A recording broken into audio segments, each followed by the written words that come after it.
Hey, I'm Ange. And I'm Beck. And we are the Gold Diggers, because we believe there's gold found in everyone. Everyone is unique, interesting and exciting with a great story to share. And we aim to find it. The question is, can we rise to the challenge and strike gold? Stay tuned to find out as we chat to today's mystery guest. Honey, you're my sugar. So this is how it works. One of us knows our mystery guest and the other doesn't. And today it's Beck's turn to discover the gold in our special guest, Carmen. Now you're going to have to tell me your surname. No one can pronounce it. It's Exler. Exler. Yeah. Exler. Is that Yes. like excellent? Yeah, Excellent. of course. Yeah. That actually is pretty good then. I get elixir. I get all kinds of How do you variations. spell it? EXLER. Excellent. Exler. I like that. Excellent. That's a great last name. Isn't it? It's awesome. I can't ask questions yet. No, you can't yet. But Carmen is 34 Yes. and she has 3 kids, all under 4. Wow. That's so good. So she basically has triplets, really. Feels like it sometimes. It feels like it. And also, Carmen has a similarity to the previous guest, Carmen, that was on. A couple of weeks ago, we had another Carmen on the show. And so I want to see if you can figure out what that similarity So many is. questions I want to ask. I know. So I gave you a little hint there. And we're going to send you out the room and I'm going to introduce our guest. So welcome, Carmen. Thanks for having Good me. to have you. It's an unusual name, Carmen, and we seem to have 2 Yeah. very close together, which is awesome. And the interesting thing is, which Beck hopefully will discover, is that you are also from South Africa, also migrated over here when you were 18 years old, and also couldn't speak the language when you came over here. I thought that was so random because I never come across other Carmens. And then out of all the places, it's on your podcast as well. I know, very bizarre. And I'm sure there's a whole story there of how you've learnt the language. But there's so many great things about you. First of all, probably one of the things that is very well known about you, particularly on your social media, which is Fat to Fit Mama. Is that right? Yes. Because you are renowned for losing 60 kilos, which is an incredible amount of weight loss.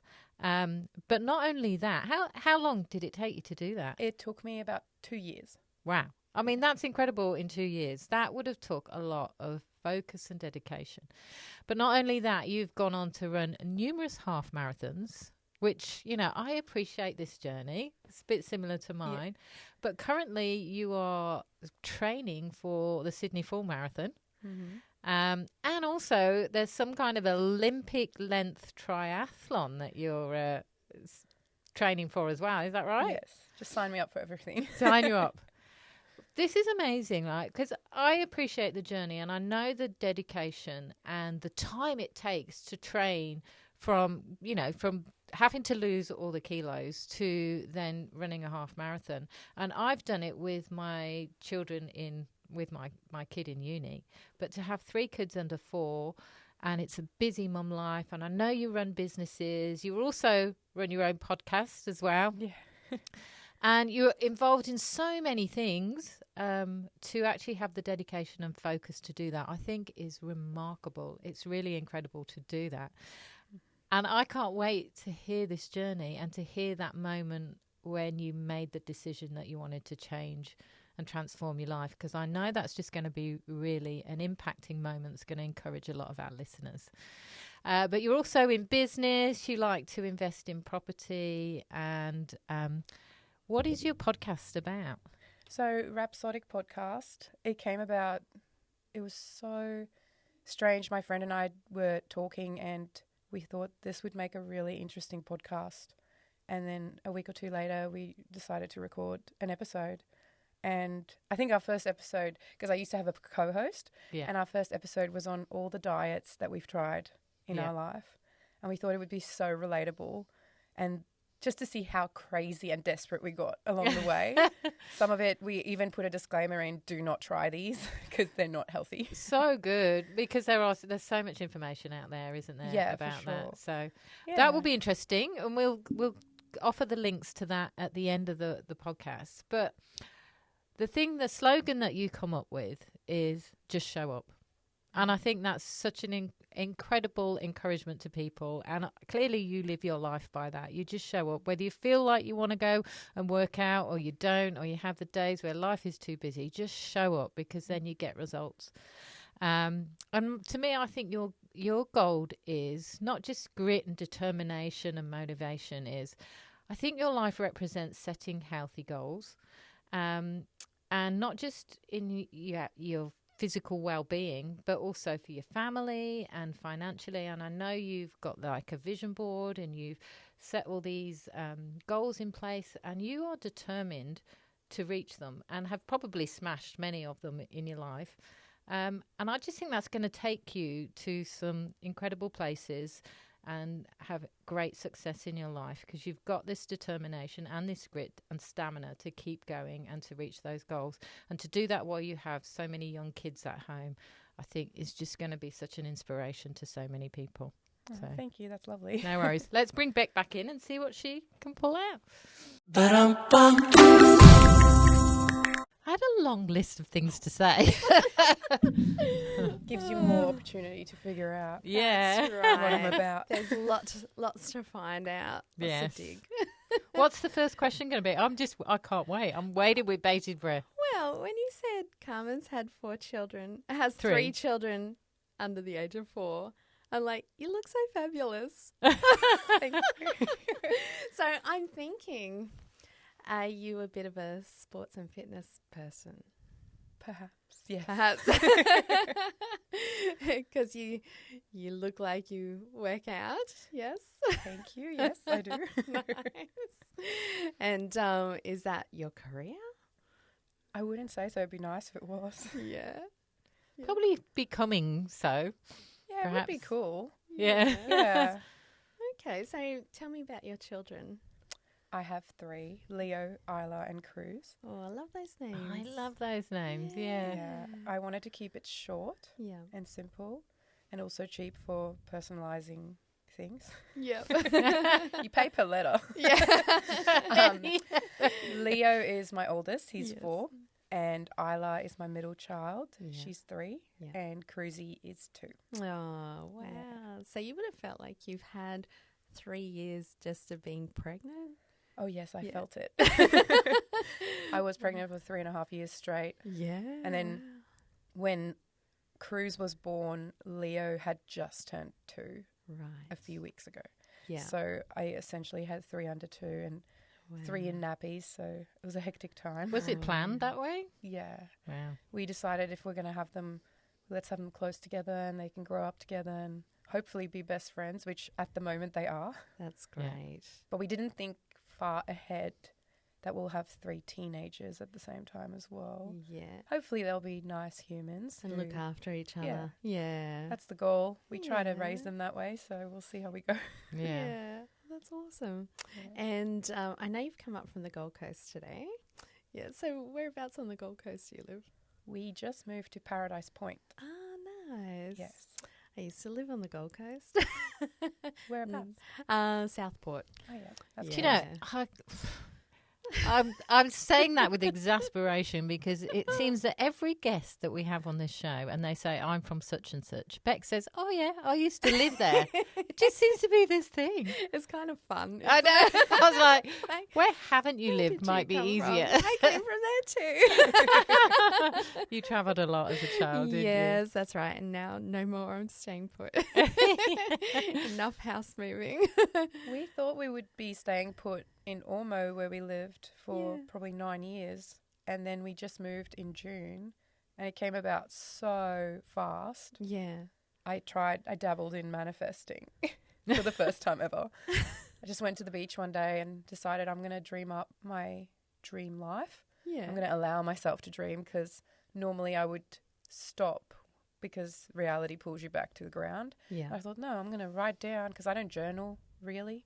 And I thought, I'm going to write down what my dream day looks like and where I live. And I turned to my husband and I'm like, this is what it looks like. And then this house came up and I went and looked at it and we started thinking, and 2 months later we've moved there and bought it. Yeah. And I looked back at what I wrote down and we're living everything I wrote down. Oh, isn't that amazing? Yeah. Wow. It's kind of like casting that vision, isn't it? And then stepping into it. It's great. Yeah. Awesome. Well, then we may as well just end the podcast there. You go. All right, so we've hit the nail on the head. Well, the gold I see in you. So let's go back a bit. Have you had a turning point in your life that has marked a moment that has changed from where it was to where it is now? Yes, I have. Yeah. Would you like me to elaborate, Yes, or is this you please. digging? No, this is your cue to elaborate. I think I came to a point where with weight, I was at a very low, dark point where I was very depressed and thoughts of self-harm, and it was a dark time, and I decided to make a change, and I ended up losing 60 kilos. Wow, that's amazing. So Thank you. was that, so were you always larger weight growing up and then got to a point, or was there something that triggered the weight gain to begin with? Well, being 34, I grew up through the 90s and early 2000s where I was a teenager, and I feel like if you remember the times where super skinny, like tiny, no curves, that was sort of what everyone was aspiring to be. Yeah. And so when my friends were all that tiny and I wasn't, I always thought I was fat growing up. And looking back at photos, I was not fat. I wasn't even really chubby. Isn't it funny how you look back and you thought you were fat? Like we were just Yeah. having a conversation with people the other day, and we're like, when you look back and you remember these thoughts of people bullying you for being fat, and you look at the photos and you're like, you weren't even fat. Yeah. You can even think that a couple of years ago. Think, oh, at the time I thought I was fat, and you look back and you think, I was thin then. Yeah. And I did get bullied in school, and I think that started a very unhealthy relationship with yo-yo dieting and just always trying to be better and not living in the moment and appreciating what you do have within your body and the abilities that it has. And and so I ended up seeing a dietitian and going to weigh myself every Monday after school when I was 12. It was such a young age to get into all that. Yeah. And I feel it has had a very big mental effect on me. You must have felt a lot of pressure to be doing that at 12. Yeah, and my mother has always been very fit, very thin, and I mean, I look up to her for inspiration. She looks great. And we did have a quick discussion about me being adopted, so I guess, like, sadly for her, but she never had to go through pregnancy where it changes your body as much as it does. And so when I went through 3 pregnancies so close together, my body changed drastically, Right. which then just made the journey of weight loss even harder. Right. So, So you've had your major weight loss since having your children, is Yes. that correct? yeah, I went and had weight loss surgery. So I had a gastric sleeve. And there was such a big stigma around that. I used to not be as open talking about it because as soon as you tell someone, the first thing you hear is, oh, as if, oh, yeah, that did all the work for you. And it's not the case. Like, yes, it definitely helps you to lose weight, but you still have to. Can you explain for our listeners what's involved in that procedure? Yeah, sure. So it's a surgery where they remove a large part of your stomach, probably about 60-70% of it. Yeah. It also removes a hormone, like a part of your stomach that produces the hormone that is the hunger hormone. So you don't necessarily feel as hungry and you fill up way faster. Your meal sizes go down drastically. So you can't really overeat in one sitting. You can still make bad food choices and you can still eat very often. Yeah. So you do need to do the mental work and make good decisions at the end of the day. But I'm a very determined person. So I knew I just needed something that will work for me because I have tried. I'm very committed to my goals, and I've tried and I've trained and I've counted macros and I've done everything, and my husband and I would be so baffled, like, why am I not losing the weight? And that was since age 12 you'd been battling your weight. Yeah, So I've 20 always years. struggled, Yeah. especially once I turned 25, like mid-20s, it just became so much harder to lose the weight. And then, once I had the kids, it was overwhelming because I had 3 little kids to look after. I barely had the energy to look after myself as well. Yeah. And I had a few other medical things happen that led to surgery. And so we tagged the sleeve onto that surgery. Yeah. And that's irreversible, isn't it? Like it's not the band. No, so they cut it out, remove it, it's gone. Yeah, right. I mean, you can regain weight, you can stretch your stomach. Yeah. So that's why you need to be mindful. Yeah. Yeah. And so you were talking before about you were adopted. What's the story behind that? Did you always know you were adopted? Yeah, so I found out when I was 10, I think, because my brother is adopted as well. Yeah. And he was 6, so my mum and dad wanted to wait to tell us until we're both old enough to understand the concept. They didn't want to tell me and then we'll have an argument and I'll be like, you're adopted. So they wanted us both to know at the same time. Oh, that's good. And how did you feel when you had that conversation? Honestly, I think mum and dad were building it up in their heads, like telling us this huge news. And we literally sat there and went, okay, cool, can we go play again? Like, it wasn't a big deal because we have such loving parents and we love them and they're our family. So it didn't change anything for us. Yeah. Oh, that's beautiful. Yeah. It sounds like the ideal situation for that. That's great. And you haven't worked out what the similarity with the other Carmen is. Oh, yet. yes, the other Carmen. Yeah. Are you a psychologist? No. Funny enough, I started studying that and I just deferred. Oh, did you? Too hard. Wow. Yeah. Okay, so are you from South Africa? I am. Oh, there you go. So did you grow up in South Africa? I did. I moved here just before I turned 19. Wow. Yeah. Okay. So she was the same age. Yes. Isn't that funny? Yeah. Yeah. It must be a common thing to do. I know. Did you, what was your life like in Africa? It was great. Like, we grew up with a huge family. My uncle lives on a farm to this day, which I am uncomfortable about with all the farm murders in South Africa. It is so scary. But yeah, we had a lot of love and it was a great time, but it wasn't safe, which ultimately led us to moving to Australia for a better future for my brother and I mostly. My mum and dad sacrificed a lot, gave up lifelong friends, their family, everything for me and my brother to have a better life. Yeah. Which I'm so thankful about. You hear a lot of stories of people emigrating to Australia because of the danger over there. Did you have it affect your family directly, or? Yes, we were hijacked at gunpoint on our driveway in front of our house, and they took both our cars in one night. And then a couple of years later, we used to own a servo, and they came in there with guns as well. And they actually used one of the people filling their car up. They used their car as the getaway car and made another guy empty his bank account at the ATM. And oh, my goodness. Yeah. And that was the point your parents just went, that's enough. Yeah, I think the hijacking was probably the turning point where we said we could have died. Like, my dad, it's a miracle that he wasn't shot. They had him laying on the ground with a gun behind his head. Oh, my goodness. And they tried putting my mum in the car. And I have never heard my mum swear. And she just said, I'm not getting in this effing car with you. And she ripped her arm away. And they could have done anything. They do not care. They'll kill you for your phone. And you witnessed this? Yeah, so I was 12 and my brother was 8. So we were standing on the driveway and we had this pillar in front of the house. So I pushed my brother behind that so that he is kind of hidden away. And then mum came and stood in front of me to protect me from them as well. And Dad was on the ground with a gun against his head in the back, and he said he was counting down in his mind, like, when they were going to pull the trigger.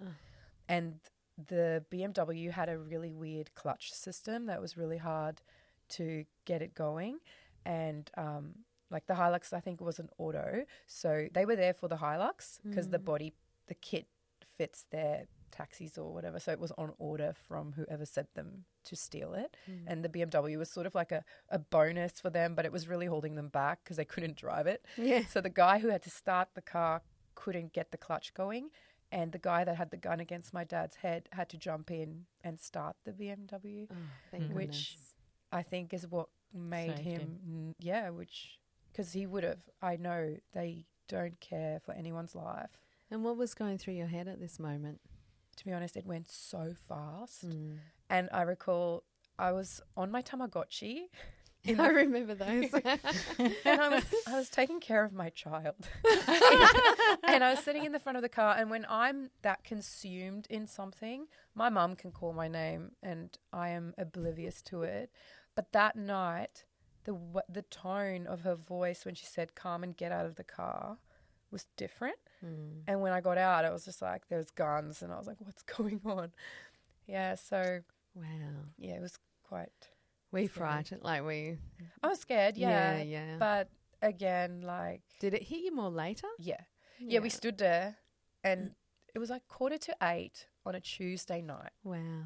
and we lived on a tiny little street, so no one comes through there much, and we're just standing there, and we could see our church has a light up cross on top, and you could see it from our house. Wow. And we just stood there, and all we could see is the cross. Oh. And we're just standing there with no car. They took Dad's house keys with him in the car as well. So we were so scared that they would come back. But my dad was like, no, they're far gone. They're going over the border with the cars. We don't have to worry about them coming back. But we just stood there, and we're like, we felt that God protected us, and that the sign of the cross was sort of just a reassurance that we're okay. Yeah. So, Oh, that's beautiful. Yeah. Wow. And so from then you all decided Australia was to be your new home? Yeah, well, then they wanted me to finish schooling in South Africa first, because I was quite strong academically. I enjoyed school. I was good at it. I was a bit of a nerd. And so Mum and Dad just wanted to set me up for a good future to finish schooling and not struggle, because we weren't, you learn English in school, but we weren't English speaking. We were Afrikaans.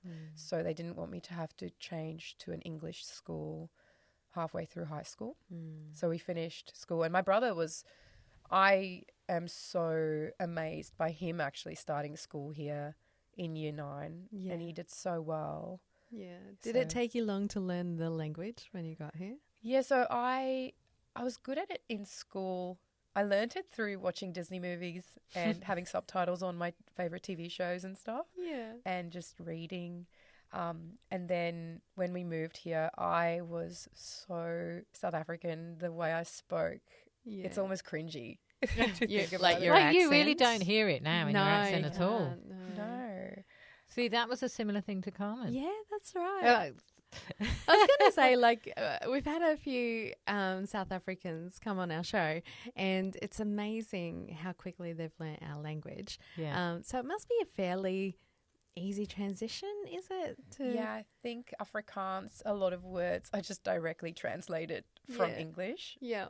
There's obviously the Dutch influence and everything, but yeah, English, it's like when you have a subject in school, let's say it's French, and you don't really speak it in class unless it's the physical work you're doing, but when you go back to just talking to each other, you just switch Pick back it to up. your native tongue. Yeah. It was like that in school. So the only time we really spoke in English was when we had like the like work we had to do for the day at school. Yeah. And then we'll just speak Afrikaans again. So it wasn't until I moved here where I really had to start speaking English. And it was so weird to talk in like English to Mum and Dad.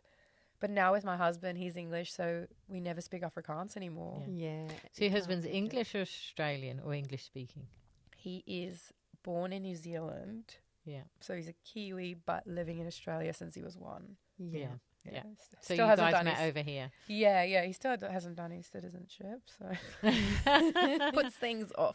Yeah, we actually met today 10 years ago. Oh, Oh, wow. Yeah. congratulations. Yeah, thanks. So where did you meet? Karaoke. Of course. Such an Aussie thing to do. And he has a beautiful Hang on, voice. did you sing in South African or English? No, I sang Eminem. Can you 8 show Mile. us how that Or went? rapped. Show us how it went. Oh no. Sorry, I won't make you do that. So you met at karaoke, Yeah. and he has a beautiful voice. He really does. Right. And is that when you just went, I've got to know He's this the one. person more? Yeah. I was so drawn to him. Yeah. I couldn't explain it. It was really interesting. He was on the other side of the table because it was a group setting. Yeah. And I just wanted to know him. Yeah. Yeah. And how did that happen? Well, I ended up talking to him first, Yeah. and we just clicked and kept talking all night. My friend actually left with my car keys in her handbag, and I needed someone to drop me back home because I lived close by. Yes. And he went, "Oh yeah, my mate will drop you." And I was like, "What the hell? I've been talking to you all night. Like, I don't want to go home with someone. I just want to lift to my house." yes. And turns out his car was such a mess, and he just didn't want to make a bad impression taking me. And I'm like, "Well, nothing's changed 10 years later, so You love him me. warts and all, hey? Yeah. And your friend was probably trying to go, I'll just take a car keys with me. Maybe. It didn't work. It sounds like it did to a degree. Yeah. So then obviously you now have these beautiful children. So setting up in Australia, how did your life look? What was your career? So I felt a lot of pressure actually from the way I was brought up in South Africa to go to university. It's just something you do in South Africa. Even sometimes if you take a gap year, it is frowned upon. And if you don't, the first thing people ask me when I go visit, what do you do? Yeah. It's all status, and it sickens me because I feel in Australia you don't have to have a degree to do something good with your life. There's so many opportunities where I think in South Africa it's different. Like, you do kind of need a degree to make something of your life, and the opportunities are probably not as broad as they are here. So I felt that pressure, and it was more internal than anything to go to university, and I have deferred like 3 times. I started primary education. I started exercise science and psychology. I started photography. Yeah. And then I realized you don't need a degree to be a photographer. You just need to be creative. And that's sort of what led me to become a photographer. Yeah. So you're a photographer. Nice. Yeah. Okay. Yeah, I didn't say that in the intro actually, but Amongst other creative things. Yes. Well, let's delve Keep into digging. that. Yes. So photography, is that a big part of your life still? It is, but with my children, people want photos at sunset or on the weekend. Yes. And that's when I spend time with my children. Yeah. So I'm sort of in this space where I can't really do photography until they go back to school or start school. So, yeah. And yeah. so you're creative. What are the other creative spaces you like? I'll tell you what my business card used to say. Yes. I'm an artistic storyteller. Oh, okay. Let's learn more about that. Because I think that's relevant. Yeah. Yes. So what does an artistic storyteller mean? To me, it meant the way that I told people's stories through photos, Yeah. but also how I tell other people's stories through, can I say? yeah, go through for it. my, through my Don't hold back. podcast. Through your what? Through My your podcast, Oh, yeah. great. Oh, great. Yeah. Okay, so you're not, this isn't new to you, being on a podcast. Tell me about your podcast. What's it about? It's called Rhapsodic. Ah, yeah. Yes, so I wanted a cool name that is different Yes. and that meant something that someone can relate to. So it means ecstatic, elated, enthusiastic, and it's just all these different feelings that I want for my life. And yeah, just a happy word. I love it. Rhapsodic. Rhapsodic, yeah. Nice. Yeah. Yeah. And I interview people and tell their stories. It's just my creative outlet while my kids are young, and I enjoy editing it. I produce it myself, Yeah. and I like to connect with other people and help other people, and I feel it opens doors. So what kind of guests have you had on, and what are the conversations around?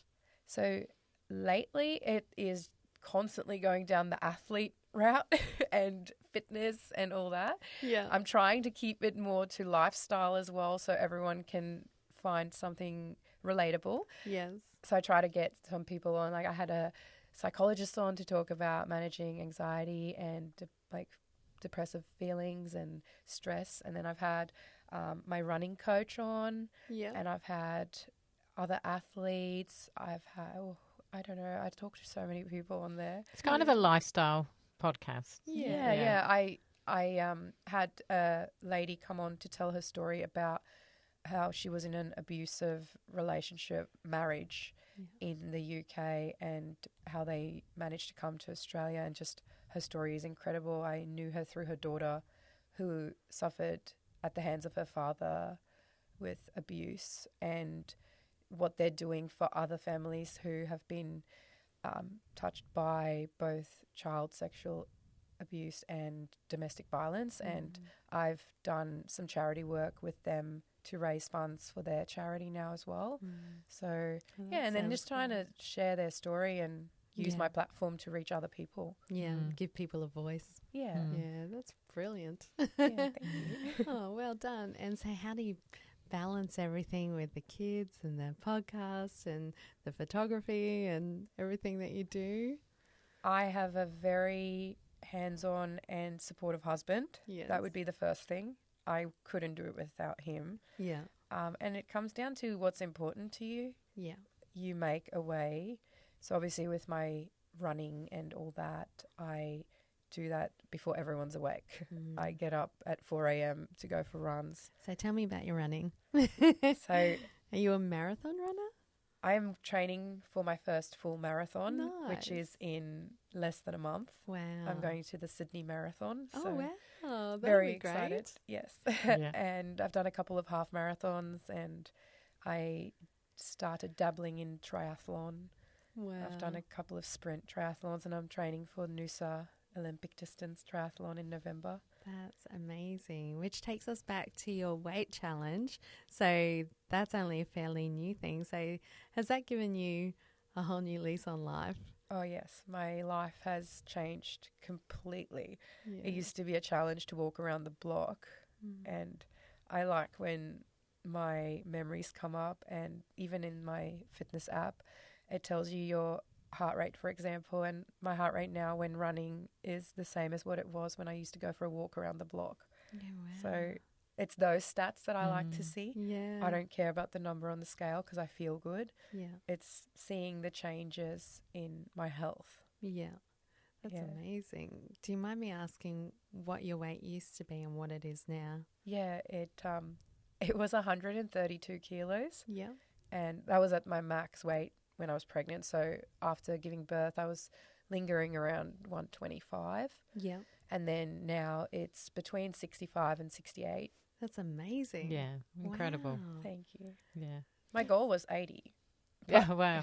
All the running just kept it going down. So And you're loving running by the sounds of it. I do, yeah. And didn't you win an award in F45? Yeah, so I did 4 different challenges throughout the year last year at F45.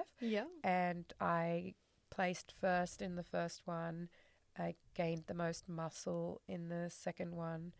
I came third in the third one, and then I was named Challenger of the Year for at the end of it all. So I was very proud of that because it wasn't just about, like, the weight loss surgery couldn't do that. I had to build the muscle. I had to stay consistent for a whole year. It was based on attendance. It was based on your performance at, like, F45 playoffs, like physically getting fitter and better at everything you're doing. So I think for me that was good that it was based on those stats, because in the back of my mind I was worried that because I have had the surgery, people might think, oh, that's what, like, helped you to get there. Because there is a big thing about weight loss surgery being the easy way out. And it still plays in the back of my mind at times. And I think maybe that's why I do go to the extreme of all these events, to prove, like, nah, you can't do this without working really hard towards these goals. So like, obviously you were ultimately you were doing something good for your body, because you knew that you had to take this step to get yourself back into shape and to look after these little ones that you had. So even with the surgery and all the work that you've done, you're working for the good of your body, aren't you? See, weight loss is one thing, but the actual strength and fitness and determination and motivation to train your body to physically get strong, to run marathons. Like, it's a lot. And you have to be running, 30, 40 kilometers a week to be training for a half marathon. Yeah, that's incredible. And so you go from, cause, your weight loss surgery doesn't do anything for your cardiovascular health or for your muscles or anything like that. That's down to you. Getting up at 4 a.m. in the morning, training, setting goals, being determined, being absolutely 100% focused. And, that's down to you, Carmen. That's so right. no surgery can do that, as you say. Yeah. That's right. But I'm a big advocate for it. And if anyone ever comes to me and asks, would I recommend it or would I do it again? My answer is always yes. Yeah. If you're making an informed decision for your own health, and obviously you weigh up your own options. Yeah. But if you can do it, do it. Yeah. It sounds like it's life-changing. It is. Yeah. And everyone I know who's had it, their lives have changed for the better as well. So if there was ever doubt in my mind, there's none anymore. Yeah. And my kids have a way happier mum Yes. and a more active mum. I'm not a sideline mum. I used to feel like a sideline mum. It was too much effort because they're heavy kids and I had to carry them around out of breath. Yeah. Now I run around with them, and they did a New Year's Eve fun run with me, a little 500-meter run, and they got their medals, and they love fitness, and I want them to have a good relationship with food. And And how's your husband with all of that, with your fitness journey? He's so supportive. And he says I nagged. I did not nag, but I inspired him to join a gym as well. And he did that all by himself. It just came out of the blue. He joined a gym last week and started going. So I'm very proud of him. And Would you say, how you were sitting on the beach and you had a picture of what you wanted your life to be, and now you're doing all those things. You're living in the house that you described and all those things. Would you say you did the same with your body? So you had a picture of what you wanted your body to be like in health and the way you wanted it to look, and then you just aim for that goal? To be honest, I was in such a dark place that I could have never dreamt to be where I am now. Yeah. I think I just wanted to like myself. How did you pull yourself out of the dark place? Did you go into depression? Can you tell me a bit about that mental time? Yeah, so I don't even think hate is the right word. I despised what I saw in the mirror. I had thoughts of self-harm. I have attempted, I'm not too much of a pussy to actually cut myself, but the thoughts were there. And I have I would just want to feel something. I just hated my body so much. And I think it took having children to go, whoa, don't be so harsh on yourself. Your body can do great things. And it wasn't until after I had kids where I started to show myself a little bit of grace. But I was still very much depressed with what I saw in the mirror. And I think it was beyond my husband trying to even help me to see myself for how he saw me, which was obviously with love.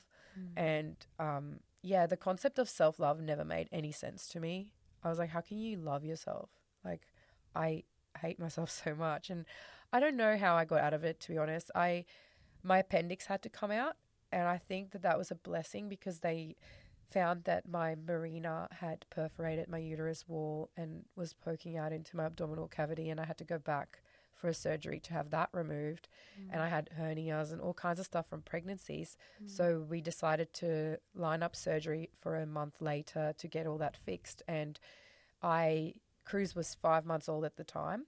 And this was when I had a tiny bit of hope because I realized I haven't removed pregnancy cover from my health fund yet. And it included weight loss surgery. And so I didn't have a waiting period for it, and it would be covered by my insurance. And so when Dan and I started talking about that, I was like, what do you think of me just having the surgery? Because we've thought about it in the past, but the downtime from kids was just too long, the 6 weeks. But with my hernia repair and all the other surgeries, it was going to be the same amount of downtime. And he knew how depressed I was. He was like, yep, let's do it. And I just received my paid parental leave, and it was literally the amount that covered the gap fee. Amazing. And so I was like, it's meant to be. I'm just doing it. Yes. And I went into it. It was 9 days before the surgery was booked, and I called the surgeon and I said, I'm being proactive.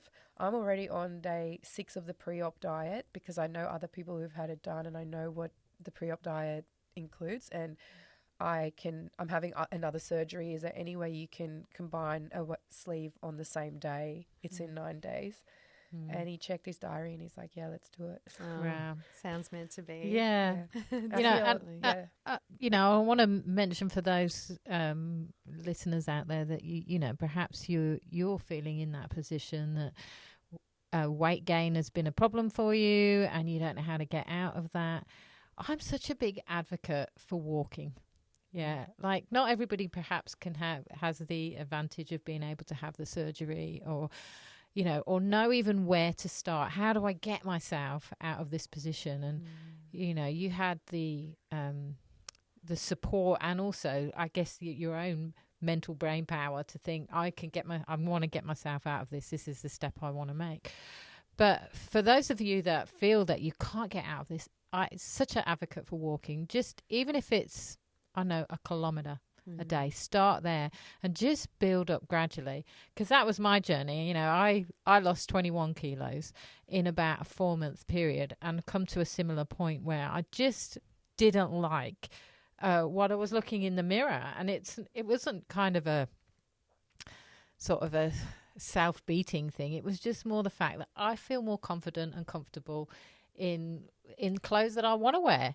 And so I just made that decision. I was going to walk, and I started walking. I did 10 kilometers a day, but you can start at 1 kilometer, 2 kilometers, whatever, and just gradually build up from there. And it's amazing how your body adjusts, and just getting out, enjoying the outdoors, enjoying walking. Just so much for your mental health. And I'm sure running now has really improved your mental health. For sure, yeah. Yeah. I did walking. Yeah.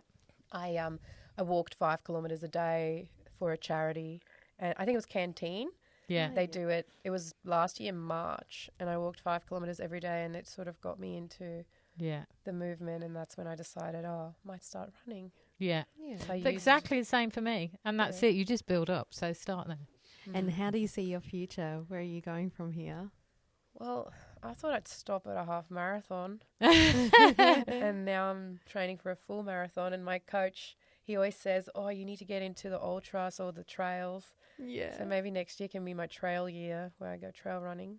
Yeah. I'm just so scared of stepping on a rock funny and I get rolling my ankle. I don't even like running on grass for that reason. Yeah. Or even a camber on the road sometimes can be a bit Yeah, and these tricky. people are running in mountains and stuff. So otherwise triathlon is so fun, but it's way more work to prepare for it, because you have to swim, bike and run. Yes. And finding time for all that, and getting ready for a swim session. Like if you've got kids, you're wet and you have to go get dressed. It's way more work. Yeah. So we'll see. I would like to do You can work up to it. An Ironman 70.3 would be nice. Wow. I have no doubt that you're able to do it in good time. Maybe when your kids are a little bit older and they've gone to school. You are going to smash every goal that you set. I have no doubt, Carmen. So to gold. Yes, to gold. Well, I think you're a beautiful person, and going through your life journey from living in South Africa, seeing the things that you did, at the same time having these challenges of looking in the mirror as a 12-year-old and not liking what you're seeing, and then carrying that with you as kind of like your life challenge to overcome for all those years, moving to a whole new country, having to settle in, and then getting to a point where you've got this opportunity to have that change that you've dreamt of for so long. I think it's amazing that you never gave up, that you've always had that string of perseverance, because like you say, you did go through those really dark places, and you didn't give in to those places. You kept going even though it was really hard, even though you hated yourself. But this window of light that's given to you as this opportunity, everything falling into place. I can see you've got a whole new lease of life now, and you look amazing, can I say? And those 3 gorgeous little children of yours are going to be so grateful to have a mum who's active and living a best life. I mean, what good timing was that? in their youngest years, for you to have this whole change and new lease on life. And I think you're just going to go from strength to strength and be this amazing role model for your little children to grow up with this fun-loving, faith-filled, beautiful mum. Yeah. So good on you. Thank you. I also, for me, I can feel and see that I think you're going to have a platform at some point in your life, not just the podcast. I could see you being an inspiration to and motivation for numerous people. And so whether public speaking or something is in your future, but I definitely feel that you're going to be seen and known for what you say, and your voice is going to inspire and encourage and motivate a lot of people. Oh, thank you. I get so awkward when people give me a compliment, but I really do appreciate that. That's really nice. Yes. So she's actually running the Sydney Marathon. When is that? It's on the 17th of September. Oh, nice. And isn't it for some kind of special? You're doing it for something special? Yeah, it falls on my dad's 70th. So that's how I decided on the Sydney Marathon.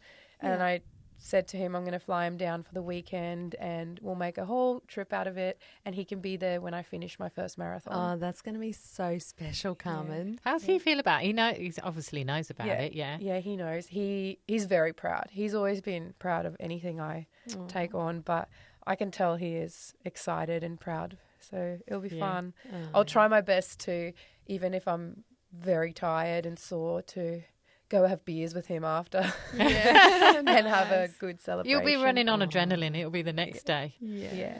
That'll be such a special time. Yeah, I'm very excited. Well, we wish you all the best with that. Thank and I'll be watching your socials to see how you go. Yes. So how can people find you? What's your podcast name? What platforms and that are you on? We got Instagram. I do have Instagram. So it's called Rhapsodic Podcast. It's RHAPSODIC. Like Rhapsody. Like Rhapsody, that's Yes. right, yes. And if it's just rhapsodic.podcast on Instagram, and I'm the Fat to Fit Mama on Instagram as well.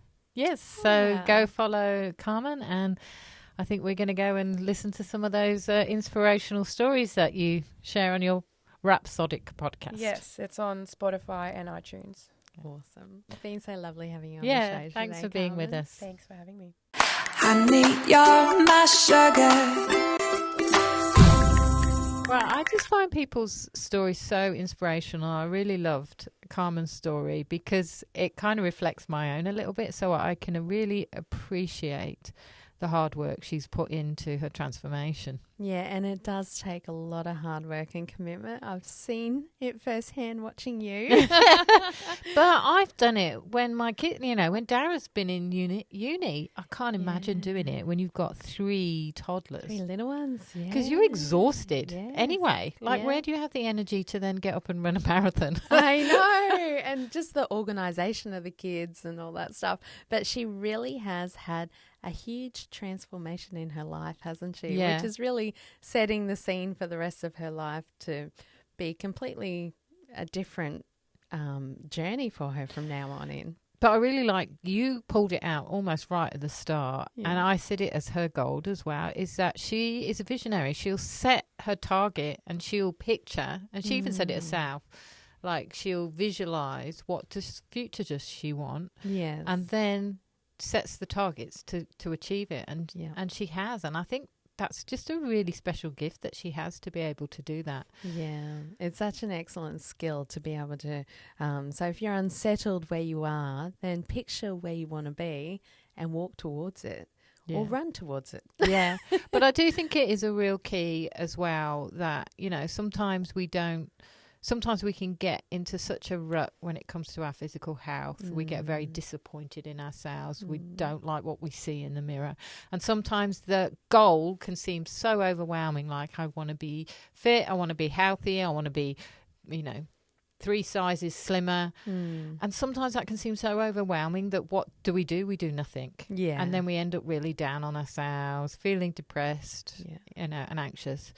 But it's amazing just taking one simple step can make just just start small. That's right. With one small thing, just, go out for a walk, take the dog for a walk or whatever, and just build on that.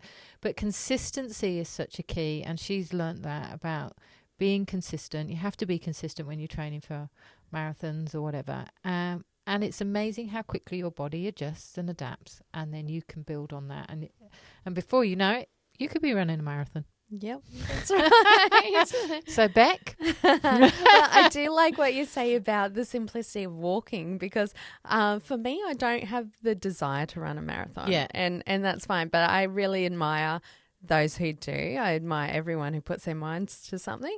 But I do really value the effort of walking, because I enjoy walking. Yeah. As you know, we go for a walk together. And that has made it just... That simple act has made a huge difference to my life and health and fitness.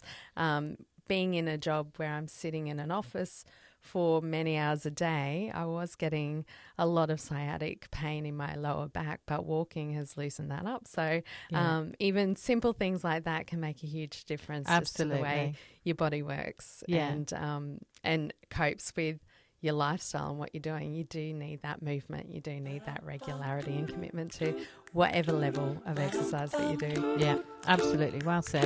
So let's get out and walk. So that's it for today's podcast. You'll find us on all the major podcast platforms. The podcasts come out every Wednesday. We'd love to hear from you on our socials, the Gold Diggers Podcast. Tell us about your story so we can find the gold in you. Easy as pie, lemon, apple or cherry. Loving you is so very sweet, sweet, sweet. How can it be such a piece of cake? And your smile is the icing. Loving you is a poem. Honey, you're my sugar.